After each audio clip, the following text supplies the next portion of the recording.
He's a wildlife presenter and cameraman who wowed us all with his moves on Strictly Come Dancing, taking home that very famous glitter ball. And now Hamza Yassin is telling his life story in a brand new book called Homeward Bound, The Joy of Nature and My Life Outdoors. And he joins me now. Good morning. Good morning. How are you? I'm very good. How are you doing? Yeah, I'm really good. This is such a lovely book, Hamza. Thank you. Thank you. Because I feel like people feel like they really do know you, but there's stories in here that you're really you're just adding in some of the detail, aren't you, about who little Hamza was, really? Yeah. The little boy. Absolutely. It's a book about where I grew up in Sudan, where I was born, and coming to the UK when I was 8 and going through the school system and eventually coming out as a wildlife cameraman. That's the big, broad way of seeing it. But then it's everyone that's in my life that's helped me throughout it and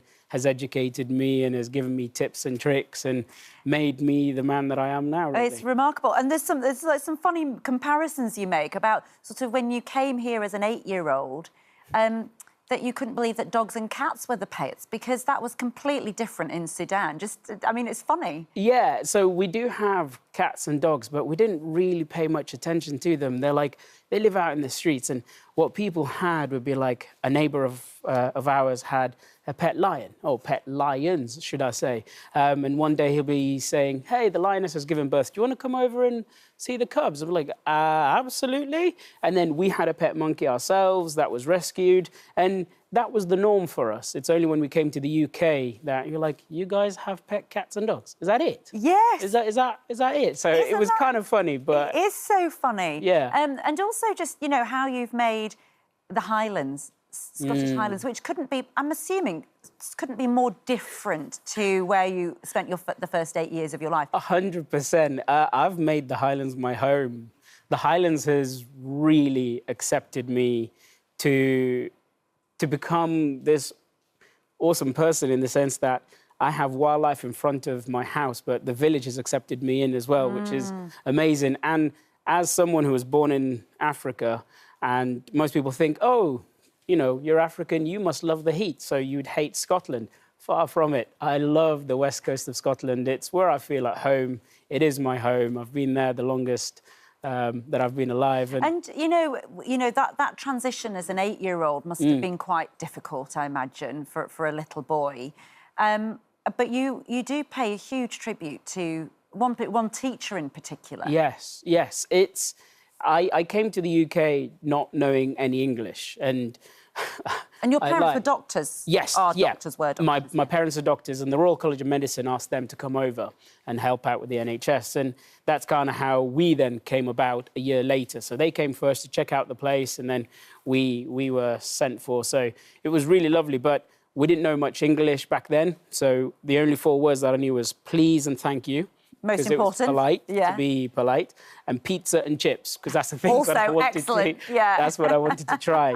But going into the school system, no one knew that I was dyslexic, and my parents had to keep on moving throughout the UK once a year to a new hospital for training and stuff. So we then moved consequently as well, and that made it difficult to have a sustained teacher throughout my school years, and therefore dyslexia was always missed. But is it Mr. McGurk? Mr. McGurk, my chemistry teacher. Tell us about Mr. McGurk, your chemistry teacher. I love Mr. McGurk. Mr. McGurk was an amazing man. He's phenomenal. He would say to you, right, we're going to do the lesson today outside under the tree. Like, what? Why?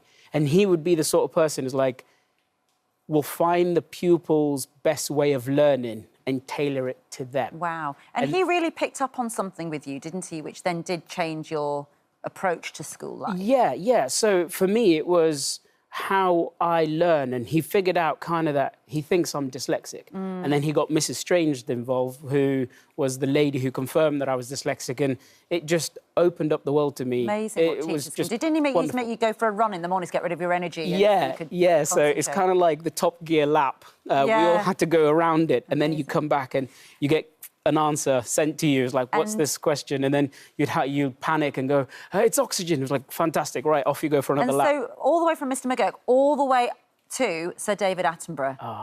What an amazing man. I mean, the moment where he said he loved your camera work. Yeah, it was beautiful to kind of hear that. It was sent through a producer said, "Oh, by the way, David loved the scene that we did." I was like, "David? Yeah, that's incredible. David who? Yeah. Oh yeah, this is me with the cheetah.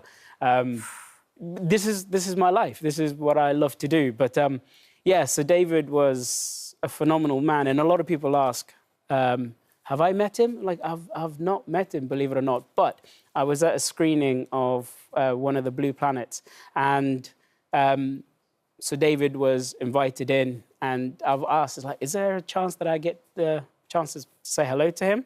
And they're like, sorry, he's really busy. So I completely understood. He's an awesome man.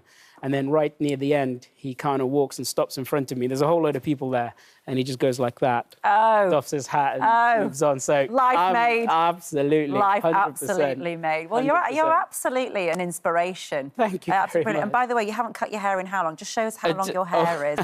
Look at how long his hair is. Yeah, it's probably well over 20 years now. Can we just have a look? Do you mind? Do you want me to stand up? Yeah, do you mind? Yeah, I just want to see this mane. Yeah. Look at the mane. Isn't that remarkable? I'm like Samson. If I cut it, I'll lose all my power of I love it. being a wildlife cameraman. Fantastic. You're an absolute unique individual. Thank love you it. very much. Homeward Bound, The Joy of Nature and My Life Outdoors is out now. Thank you so much. Thank you. And that's a wrap for this video. We hope you enjoyed it. We have all the best moments from the show right here on the channel. And if you like this video, then we think you'll love this one. See you next time.